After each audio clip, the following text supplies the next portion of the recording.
My name is Debbie. I am the Visitor Services Manager here at Hugh Miller's Birthplace, which is part of the National Trust for Scotland.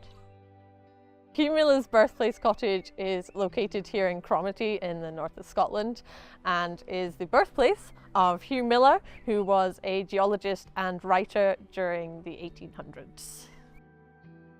Hugh Miller was quite a special man. He was a man of many contradictions. So he was a religious man who studied geology. He was a stonemason and a journalist. He was a folklorist who loved Scottish legends, but moved to Edinburgh to pursue a career in journalism and the truth. So when people come to Hugh Miller's cottage, they maybe know him for one thing, but when they leave realizing he was a man of so many different talents. He is most well known for finding fossil fish here in Cromarty.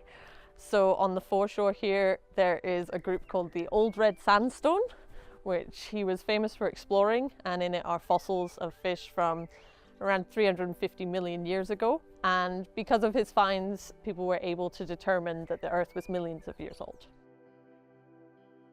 When visitors come, we have both a museum on site as well as the Birthplace Cottage.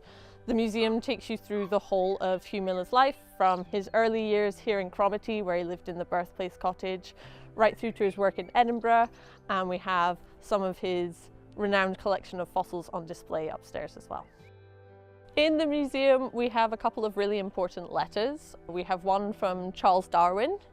Hugh Miller and Charles Darwin were good correspondents during the day. Unfortunately, Hugh Miller died before the release of Origin of Species, but Darwin's letter talks about some of Miller's work and his work with bivalves.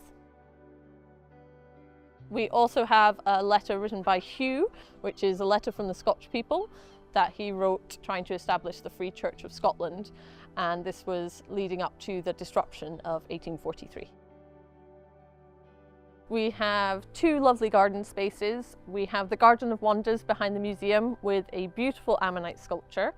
And we have this garden here, which is Lydia's garden, which includes a sculptured sundial, which was sculptured by Hugh Miller himself.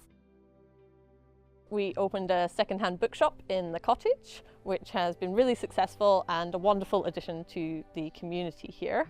We've also got the main shop now in the museum, which is revamped this year and has all new stock in it. I have a background in geology.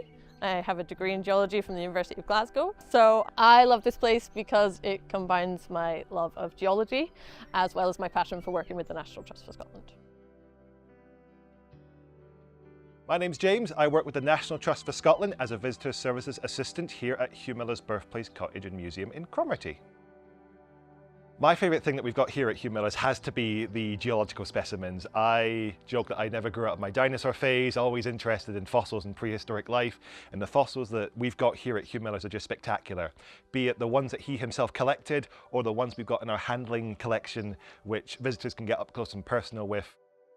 We recently just started doing brand new fossil walks. We are going to be taking visitors onto the shoreline, the very beach that Miller himself made his most important scientific discoveries, so that visitors can find fossils of their own.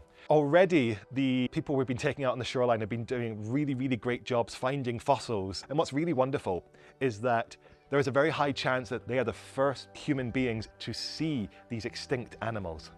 Because we're a conservation charity, after the month on display here at the museum, we're going to release them back into the wild and put them back on the beach to minimize as much damage as possible to the shoreline. I love Hugh Miller's Birthplace because although geology is a really big important part, there are so many other stories we've got around here. We can tell you stories about Victorians, about religious characters, we can tell you stories about pirates. And with Miller himself, what I love about him was during an age when science and particularly geology was only accessible to high-ranking Victorian gentry, he made sure that the public masses were able to get in on the action. He made science accessible thanks to his newspapers and his books.